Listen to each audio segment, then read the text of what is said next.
Okay, so today we're diving into some really cool stuff that's been happening in the AI world. Yeah, We've got quantum leaps in computing. right. We've got the EU setting some new standards for AI ethics. And we're going to talk about how AI is being used to protect our planet. Yeah, it's an exciting time to be following AI for sure. Yeah, it feels like we're on the cusp of this future where AI is actually helping us solve some of humanity's biggest challenges. Definitely, what's really fascinating is how all of these areas are kind of converging, right?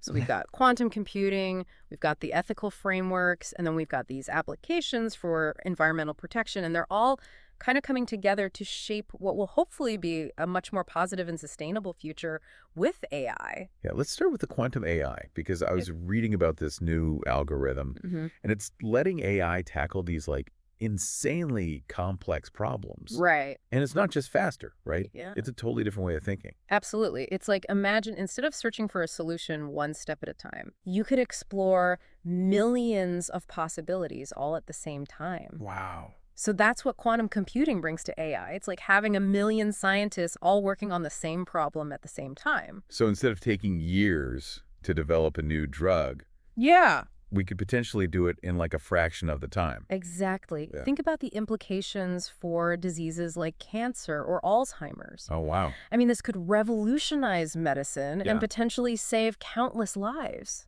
That's incredible. Are there hurdles that we have to overcome with quantum computing, though? Of course. Quantum computers are very sensitive. I mean, Uh-huh. they need to be kept at super low temperatures. Really? They're very prone to errors. Yeah. It's kind of like having a high-performance race car Okay. that needs a very specific controlled environment to even function. Wow. So there are some practical challenges, Yeah, but the potential benefits are huge. for sure. I mean, I think we are on the verge of a major breakthrough here. It feels like it. Yeah. The progress that's being made in quantum AI is truly remarkable. Yeah. It's opening up these possibilities that we could only have dreamed of a few years ago. Yeah. Okay, let's shift gears a bit. Okay. Let's talk about the EU and this big move on AI ethics. Right. Because it seems like they're really trying to set a global standard for responsible AI development. Yeah, the EU is definitely at the forefront of AI regulation, Mm-hmm. and their proposed framework is really focused on transparency and accountability, Okay. essentially making sure that AI is developed and used ethically. So no more like shadowy algorithms making decisions that we don't understand. That's the goal. They want to ensure that AI is used in a way that benefits everyone, not just a select few. Right. They want to build trust in AI by making it clear how it works and how it's being used.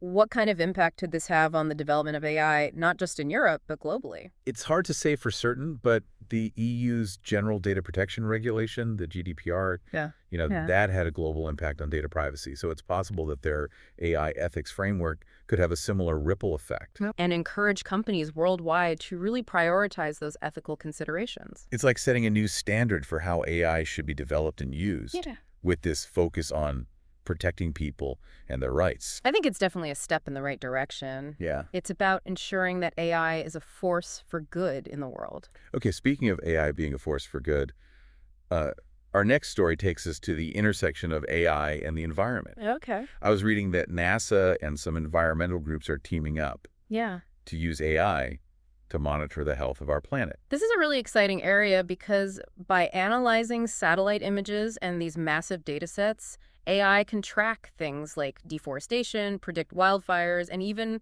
measure the melting of glaciers all in real time. It's like having this global watchdog constantly monitoring the planet Right. and alerting us to potential problems. Exactly. And the level of detail and accuracy is incredible. We can identify subtle changes in ecosystems. Wow.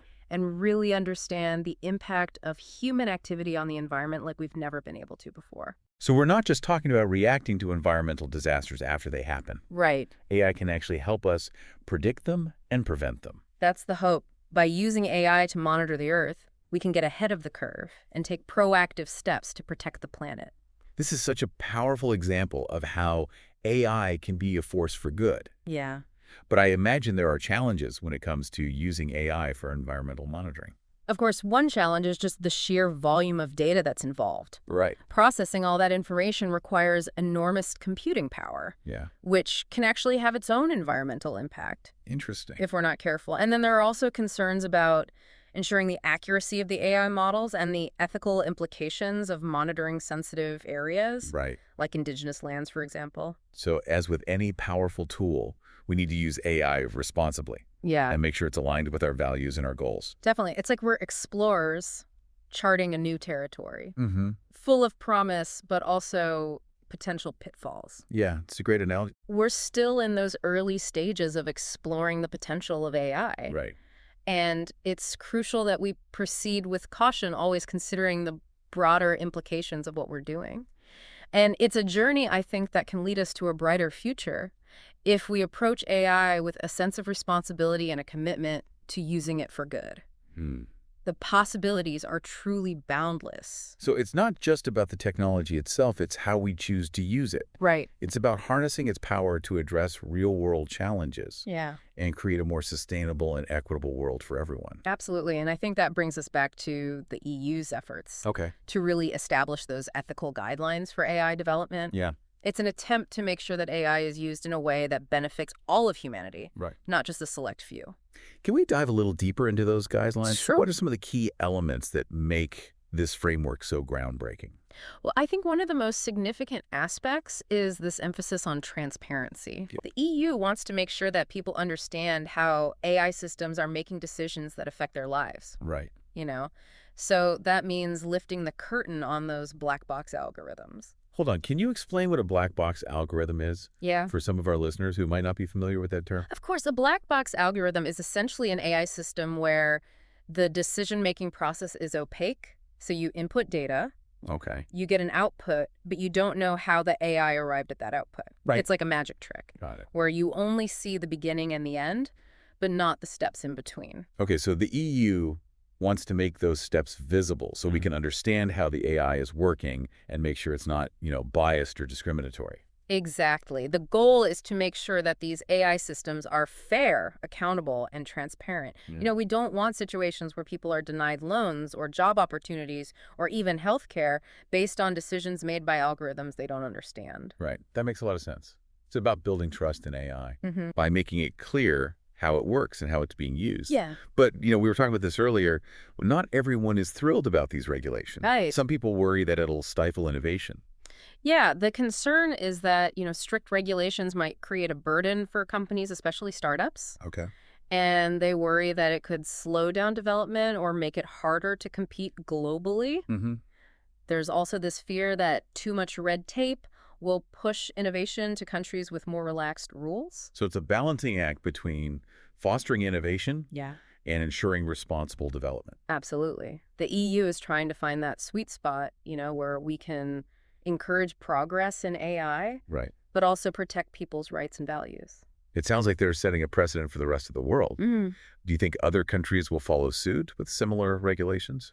It's certainly possible. The EU's General Data Protection Regulation, the GDPR, has already influenced the data privacy laws worldwide. Right. So the AI ethics framework could have a similar ripple effect and encourage a global conversation about responsible AI development. That would be incredible Yeah, to have a global set of standards for ethical AI. it would be It huge. would be a huge step towards ensuring that AI is used for good no matter where it's developed. It's an ambitious goal, but I think it's an essential one. Yeah. As AI becomes more and more integrated into our lives, Right. we need to have those clear guidelines that protect our interests and promote a more just and equitable society. It's like building a house, Yeah. You need a strong foundation to support the rest of the structure. Right. And in this case, the foundation is a set of ethical principles that guide the development and use of AI. I like that. A very apt analogy. Without that foundation, the whole structure could become unstable and ultimately collapse. Now, speaking of potential pitfalls, Mm-hmm. we've talked about the potential of AI to solve environmental challenges. Mm-hmm. But what about the environmental impact of AI itself? It seems a bit ironic that a technology designed to help us address climate change could potentially contribute to the problem.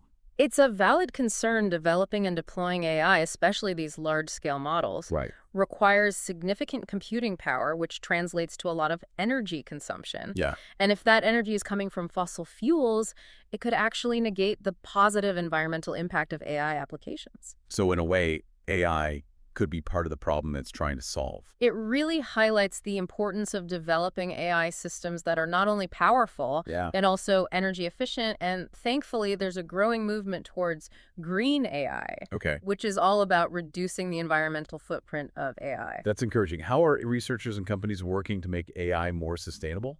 Well, there are a number of approaches. One is developing more efficient algorithms Okay. that require less computing power to achieve the same results. Hmm. Another is using renewable energy sources to power the data centers that house these AI systems. Right. And then there's also a lot of research going into new hardware that's specifically designed for AI Okay. and inherently more energy efficient. So instead of just focusing on what AI can do, Yeah, we need to think about how it's made and how it operates. exactly. It's about taking a holistic view of the entire AI life cycle, Right. from development to deployment, and ensuring that it's aligned with our sustainability goals. It's a reminder that technological progress shouldn't come at the expense of our planet's health. Right. We need to view AI as a tool for creating a more sustainable future, not as something that exacerbates existing environmental challenges. Absolutely. It's about finding that balance between pushing the boundaries of technological innovation, Yeah. but also making sure that we're not doing so at the cost of future generations. It feels like there's a growing awareness of this, both among researchers and companies, Definitely. that, people are starting to see that the future of AI is linked to the future of our planet. It's a realization that's long overdue. We can't afford to develop AI in a vacuum, ignoring those environmental consequences. Right. We have to approach AI development with a holistic perspective, considering its impact on society, the environment, and future generations. It's a tall order, but it's also an incredibly exciting challenge. For sure. We have this opportunity to shape the future of AI in a way that benefits all of humanity Yeah. and preserves the planet for generations to come. It's a challenge that requires collaboration, innovation, and a deep commitment to ethical and sustainable practices. Yeah. It's not just about building smarter machines, it's about building a better future for all. That's a powerful message. And it's a reminder that the future of AI isn't predetermined. Right. It's something that we're actively shaping through our choices, our actions, and our commitment to building a more just and sustainable world. It's a future that we have the power to create together. And speaking of creating a future together, let's circle back to this idea of AI as a partner, not just a tool. Ah, yes. This is where we move beyond simply using AI to solve specific problems. Okay. And we start to think about AI as a collaborator in shaping a better future. I love that AI is a collaborator. Yeah. It's like shifting from seeing AI as a hammer Right. to seeing it as like a fellow architect working alongside us Yeah. to design and build something truly remarkable. What a beautiful way to put it. It's about recognizing that AI has the potential to augment our capabilities, enhance our creativity, and help us envision solutions that we might not have been able to imagine on our own. It's like having this brainstorming partner who can process information at lightning speed, make connections that we might miss, and offer insights that push the boundaries of our thinking. Exactly. And as AI systems continue to evolve and become more sophisticated, Right. this partnership is only going to deepen. We'll see AI playing an increasingly active role in scientific discovery, artistic expression, and the development of solutions to those complex social and environmental challenges. It's a mind-blowing prospect, but also one that's filled with so much uncertainty. Right. How do we prepare for a future where AI is not just a tool, but a collaborator, a partner in shaping the world around us? That's the million-dollar question. It's a question that requires us to rethink our relationship with technology, embrace the unknown, and be open to new ways of thinking and working. It's like embarking on this journey without a map, Yeah. trusting that the path will unfold as we go and that the destination will be even more remarkable than we could have imagined. It's a journey filled with both challenges and opportunities. It's a journey that demands our attention, our creativity, and our unwavering commitment to building a future that is both technologically advanced and deeply human. And that brings us to the end of our deep dive into the world of AI. We've explored some seriously cool developments from quantum AI and how it could revolutionize medicine to the EU's efforts to establish those ethical guidelines for AI development. And then we dove into how AI is being used to monitor and protect our environment. Yeah, it's been quite a journey. It really has. But before we wrap up, I have one last question for you. If you could give our listener one piece of advice as they navigate this rapidly evolving world of AI, what would it be? That's a great question. I think my advice would be to approach AI with a sense of curiosity, humility, and a willingness to learn. Don't be afraid to ask questions, challenge assumptions, and engage in these open and honest conversations about the potential benefits and the risks of this powerful technology. I love that it reminds us that the future of AI isn't something that's happening to us. It's something that we're all actively creating together. So as we conclude this deep dive, I want to leave you with a thought. AI is already woven into the fabric of our lives in countless ways, from the recommendations you see online to the navigation apps that you use to get around. So take a moment to notice how AI is already shaping your world. And as you do ask yourself these questions, is it being used for good? Is it making your life better? Is it respecting your values? These are the questions we need to keep asking ourselves as AI continues to evolve, because the future of AI isn't some distant abstract concept. Right. It's happening right now all around And us. it's up to all of us to ensure that it's a future we can all be proud of. So keep those questions in mind as you go about your day. Keep learning, keep exploring, and keep engaging in the conversation about AI, because this is a journey we're all on together. Well said. And the destination is still being written. Beautifully said. Until next time, stay curious, stay informed, and stay hopeful. The future of AI is in our hands. That's it for this episode of The Deep Dive. We'll see you next time for another fascinating exploration into the world of ideas, innovation, and the forces shaping our future.